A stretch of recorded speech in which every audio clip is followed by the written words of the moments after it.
सभी को जय हिंद। कैसे हैं आप लोग?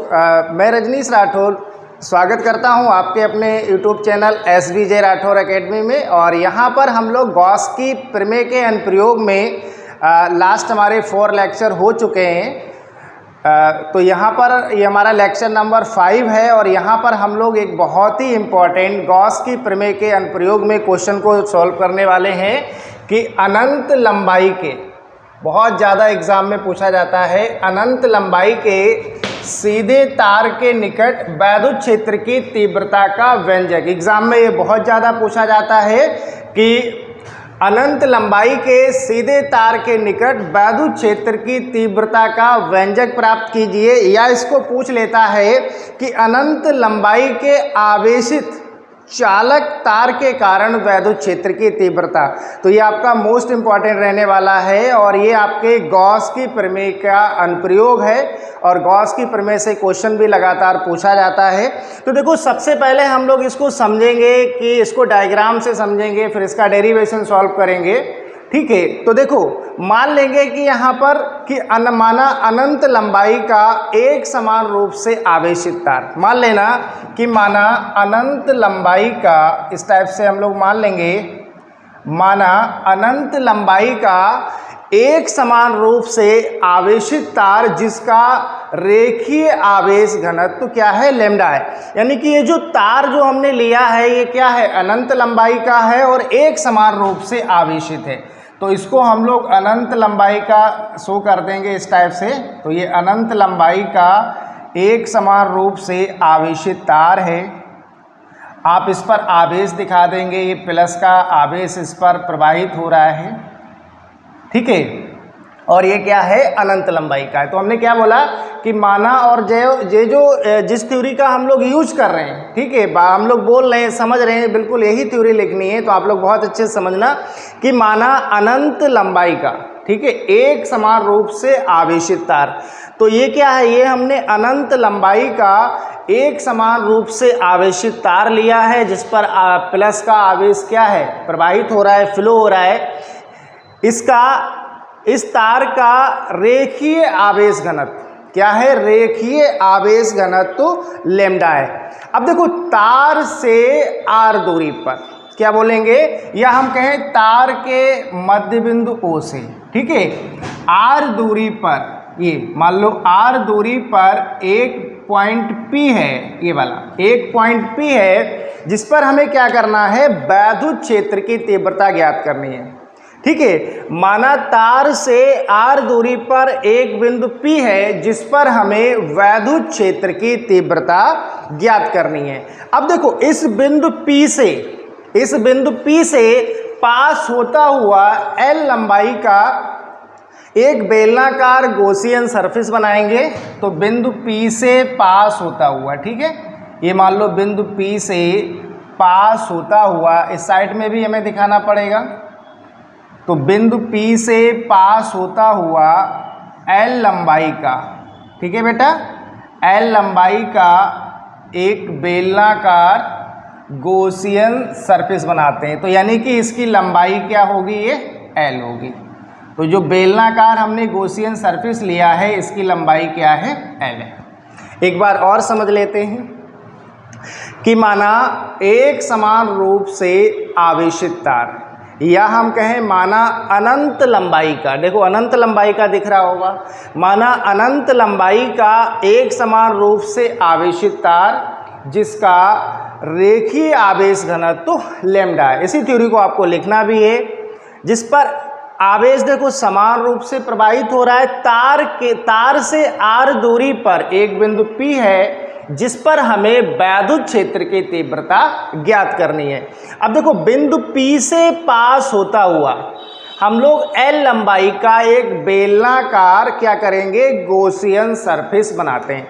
अब यहाँ पर हम लोग बात कर लेते हैं क्षेत्रफल की। तो देखो, ये क्या है, R दूरी पर एक बिंदु P है।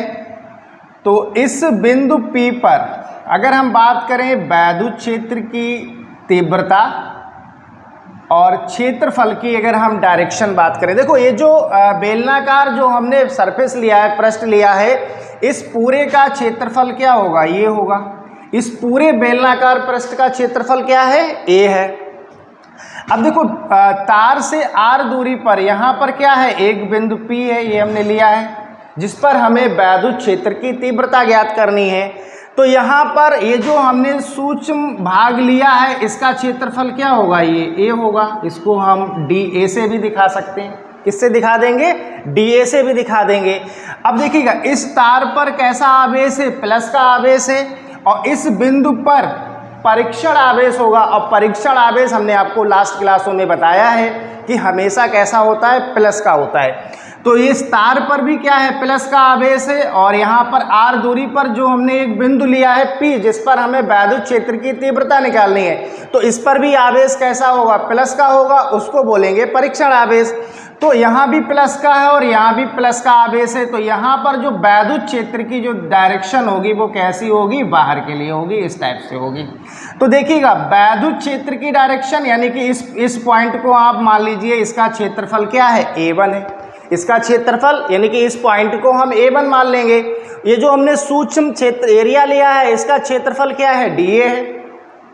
और यहाँ पर जो वैद्युत क्षेत्र की डायरेक्शन है वो यहाँ पर हमने एरो से रिप्रेजेंट की है बाहर के लिए। बाहर के लिए क्यों है, क्योंकि देखो तार पर भी प्लस का आवेश और बिंदु P पर हमें वैद्युत क्षेत्र की तीव्रता निकालनी है, तो यहाँ पर भी आवेश कैसा है, प्लस का है, क्योंकि यहाँ पर परीक्षण आवेश है।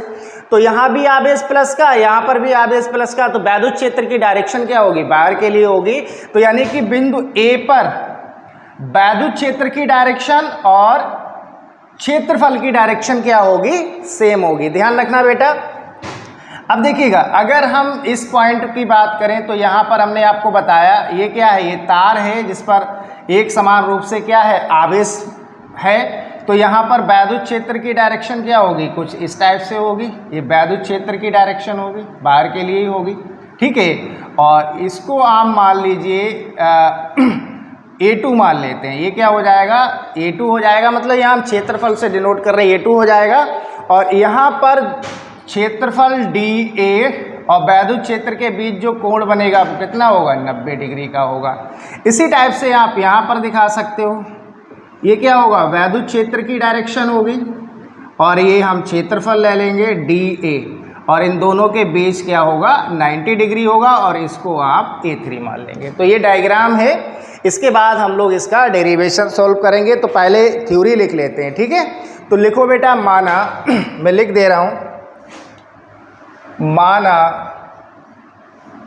अनंत लंबाई का, लिखते रहिए साथ में, माना अनंत लंबाई का एक समान रूप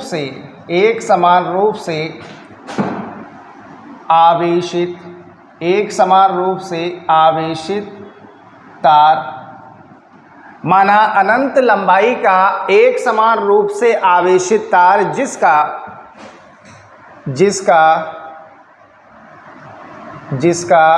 रेखीय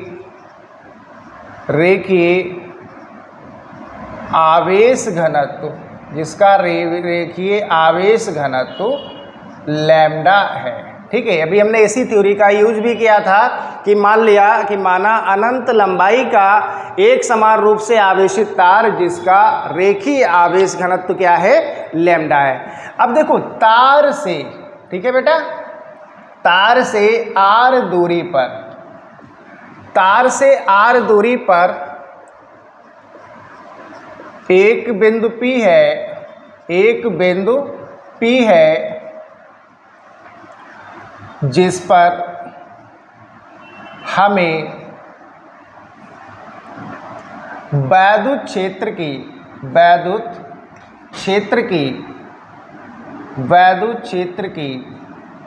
तीव्रता ज्ञात करनी है। वैद्युत क्षेत्र की तीव्रता ज्ञात करनी है। ये भी बताया हमने कि तार से r दूरी पर एक बिंदु P है, तो वो बिंदु क्या है, ये वाला होगा, और इस पर हमें क्या करना है, वैद्युत क्षेत्र की तीव्रता ज्ञात करनी है। उसके बाद हमने आपसे बोला था बिंदु P से पास होता हुआ L लंबाई का क्या करेंगे, एक गॉसियन बेलनाकार पृष्ठ खींचते हैं। तो आप लिख लेना, बिंदु P से पास होता हुआ L लंबाई का एक बेलनाकार गॉसियन पृष्ठ खींचते हैं। समझ में आ गया होगा सभी को, थ्योरी भी लिख दिया, डायग्राम भी समझा दिया। अब इसका हम लोग क्या करेंगे, डेरिवेशन सॉल्व करेंगे, ठीक है। तो देखो, अगर हम बात करें कि गॉसियन पृष्ठ से निर्गत कुल वैद्युत फ्लक्स इस पूरे पृष्ठ का क्या होगा, तो आप यहां पर लिख लेना, गॉसियन पृष्ठ से निर्गत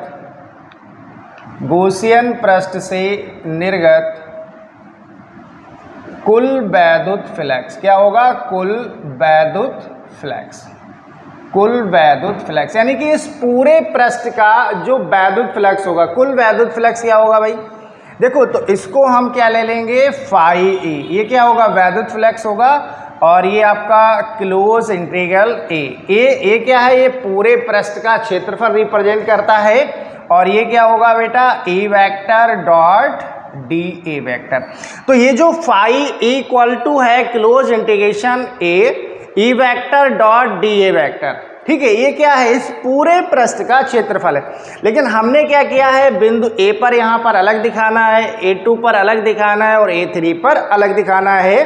तो देखो, इसको हम लोग लिख सकते हैं phi E equals to close integral A1, ठीक है, और ये क्या होगा, E vector dot D A vector, इसी टाइप से प्लस क्लोज इंटीग्रल A2, और ये हो जाएगा E vector dot D A vector, और प्लस क्लोज इंटीग्रल इसको A3 मान लेंगे, ए वाला सिरा हो जाएगा, और ये होगा E vector dot D A vector, ये आ जाएगा। इसको जब हम ओपन करेंगे तो ये आ जाएगा। अब देखो, हमें मालूम है कि ए वेक्टर डॉट बी वेक्टर बराबर क्या होता है, ए बी कॉस थीटा होता है, बताया भी है कई बार आपको। ए वेक्टर डॉट वी वेक्टर बराबर क्या होता है, ए बी कॉस थीटा होता है। तो यहाँ पर क्या है, ई vector dot D A vector, तो इसको हम लोग क्या लिख सकते हैं, देखो, ई vector dot D A vector को क्या लिख सकते हैं, E D A cos theta हो जाएगा। इसी प्रकार से ये हो जाएगा क्लोज इंटीग्रेशन A2, और इसको लिखोगे आप E D A cos theta. इसी टाइप से इसको लिखेंगे, ये A3 होगा, और इसको ओपन करोगे तो क्या होगा, ये E D A cos theta. अब हमें यहाँ पर एंगल देखना है बेटा, एंगल देखना है। देखिएगा, बात हम कर रहे हैं A1 क्या हमने यहाँ पर माना है, और यहाँ पर देखिएगा वैद्युत क्षेत्र और जो हमने सूक्ष्म जो क्षेत्रफल लिया है, दोनों की डायरेक्शन क्या है, एक ही है। तो यहाँ पर थीटा बराबर कितना होगा, 0 डिग्री होगा। तो यहाँ पर हम लोग लिखेंगे क्लोज इंटीग्रल A1 और ई डी ए, ये कितना होगा, कॉस 0 डिग्री हो जाएगा। इसी प्रकार A2 पर देखेंगे, तो A2 पर देखिए बेटा, वैद्युत क्षेत्र की डायरेक्शन ये है, क्षेत्रफल ये है। तो यहाँ पर वैद्युत क्षेत्र और जो सूक्ष्म क्षेत्रफल लिया है जिसका, ये दोनों एक दूसरे के क्या है, परपेंडिकुलर हैं। तो यहाँ पर क्या होगा, E D A cos 90 degree, और इसी प्रकार हम लोग A3 पर निकालेंगे यहाँ पर। तो यहाँ भी देखिए दोनों के बीच कोण कितना है भाई, 90 डिग्री है। कितना है, 90 डिग्री है, दिख रहा है ना, ठीक है। देखिएगा, अब हमें मालूम है, देखो बेटा, कॉस 0 डिग्री का मान कितना होता है, 1 होता है, और कॉस 90 डिग्री का मान कितना होता है, 0 होता है। तो यहाँ पर क्या है, कॉस 0 डिग्री है, तो यहाँ लिख सकते हैं ई डी ए इंटू 1, तो ये ई डी हो जाएगा। और देखो कॉस 90 क्या है, 0 है, तो ये पूरा 0 हो जाएगा, और ये वाला भी टर्म क्या हो जाएगा, 0 हो जाएगा, ठीक है। तो इसका आप लोग स्क्रीनशॉट ले लीजिए, फिर इसको हम लोग आगे सॉल्व करते हैं। देखिए,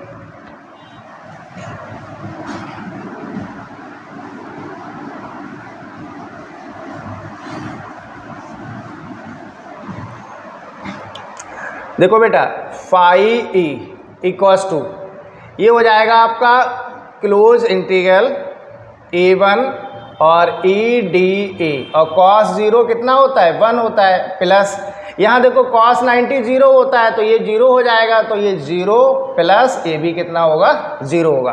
तो finally phi E is equal to आ जाएगा ई डी ए, कितना आ जाएगा भाई ई डी ए आ जाएगा। ठीक है, समझ में आ गया होगा, आप लोग कमेंट करते रहिए, देखिएगा ये आ जाएगा आपका ई डी ए। ठीक है, देखिए या हम इसको लिख सकते हैं फाई इज इक्वल टू ए और क्लोज इंटीग्रल डी ए। अब देखो ये क्या है, ये इसका क्षेत्रफल है। ठीक है, और क्षेत्रफल बेलन का क्षेत्रफल क्या होता है 2 पाई आर एल होता है, तो यहाँ पर लिख देंगे आप लोग, यहाँ लिख लेना क्लोज इंटीग्रल डी ए बराबर क्या होगा 2 पाई आर एल। तो यहाँ पर वैल्यू पुट करेंगे तो ये आएगा phi is equal to E into 2 pi R L. इसको मान लीजिएगा इक्वेशन नंबर 2। ठीक है, इक्वेशन नंबर 2। अब हम लोग देखेंगे by Gauss theorem. By Gauss theorem, Gauss theorem क्या होता है भाई, फाई इज इक्वल टू होता है क्यू अपॉन एप्सिलॉन नॉट। क्या होता है, फाई इक्वल टू होता है क्यू अपॉन एप्सिलॉन नॉट। अब देखो यहाँ पर इसका ये जो हमने प्रश्न लिया था, ये तार लिया था, इसका रेखीय आवेश घनत्व क्या था लैम्डा, और लैम्डा बराबर क्या होता है, देखो बेटा लैम्डा बराबर क्या होता है लैम्डा बराबर होता है क्यू अपॉन एल। क्या होता है लैम्डा बराबर, और लैम्डा क्या है रेखीय आवेश घनत्व, और रेखीय आवेश घनत्व बराबर क्या है क्यू अपॉन एल। यहाँ से आप क्यू की वैल्यू निकालेंगे, आवेश निकालेंगे, तो यहाँ पर Q बराबर क्या होगा लैम्डा L हो जाएगा, क्योंकि इसकी क्या होगी गुणा हो जाएगी। तो ये जो Q का मान है आप यहाँ पर पुट कर दीजिए यहाँ पर, तब ये वैद्युत फ्लक्स आ जाएगा phi equals to lambda L upon epsilon naught. इसको मान लीजिएगा समीकरण नंबर 2। अब समीकरण 1 व 2 से क्या करेंगे हम लोग RHS को बराबर रख देंगे। तो आप यहाँ पर लिख लेना then Y equation first and second. First और सेकेंड से क्या करना है भाई, दोनों के RHS को बराबर रख दीजिए। तो ये आएगा E into 2 pi R L, और ये क्या आएगा भाई lambda L upon epsilon not. अब यहाँ से देखिए आप L से L कैंसिल हो जाएगा, क्या होगा L से L कैंसिल होगा, तो यहाँ से हमें निकालना क्या है वैद्युत क्षेत्र की तीव्रता का व्यंजक निकालना है। तो E इक्वल्स टू क्या आएगा, देखो 2 पाई यहाँ से आएगा, L से L आप कैंसिल कर दीजिए, क्या हो जाएगा कैंसिल हो जाएगा।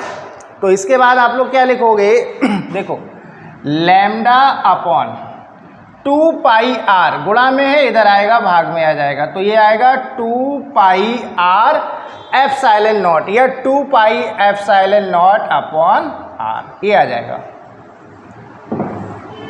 ये आपका वैद्युत क्षेत्र की तीव्रता निकल के आ जाएगी। अब देखो या करके अगर हम इसको लिखना चाहें तो लिख सकते हैं। इस इक्वेशन में आप क्या करेंगे, इस इक्वेशन में आप इसके RHS में 2 से मल्टीप्लाई कर दीजिए और 2 से डिवाइड कर दीजिए। तो देखो ये क्या आएगा, ये आएगा 1 अपॉन 4 पाई एप्सिलॉन नॉट। देखो 2 से क्या कर दिया डिवाइड कर दिया और 2 से मल्टीप्लाई कर दो, तो 2 लैम्डा अपॉन आर। इसको हम लोग ये भी लिख सकते हैं। ठीक है, इस इक्वेशन में क्या किया 2 से मल्टीप्लाई कर दिया, 2 से डिवाइड कर दिया। ठीक है, तो इसको लिख सकते हैं E equals to 1 upon 4 pi epsilon naught into 2 lambda upon R. ये बहुत पूछा जाता है एग्जाम में, बहुत अच्छा क्वेश्चन है। अगर आपसे यही डेरिवेशन जो हमने हेडिंग डाला था कि अनंत लंबाई के सीधे तार के निकट वैद्युत क्षेत्र की तीव्रता के व्यंजक का वेक्टर रूप में लिखिए, तो वेक्टर रूप में लिखेंगे तो ये क्या होगा, ये होगा E vector equals to 1 upon 4 pi epsilon naught और 2 लैम्डा अपॉन आर वेक्टर, ये आ जाएगा। ठीक है, ये आ जाएगा।